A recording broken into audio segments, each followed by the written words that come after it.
ময়মনসিংহ জেলার ৩টি উপজেলার এক মোহনায় দাঁড়িয়ে আছি আমি। একপাশে ভালুকার শান্তিগঞ্জ, অন্যদিকে গফরগাঁওয়ের শিবগঞ্জ, আর মাঝখানে ত্রিশাল উপজেলার সীমান্ত।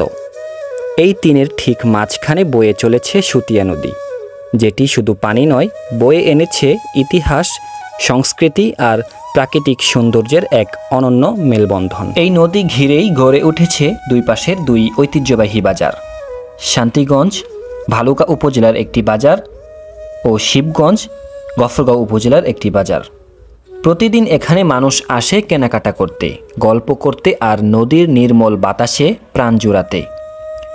সুতিয়া নদীর পাড়ে গড়ে ওঠা এই অঞ্চল শুধু একটি সীমান্ত নয়, বরং এক জীবন্ত ইতিহাস, এক অপরূপ প্রাকৃতিক চিত্র।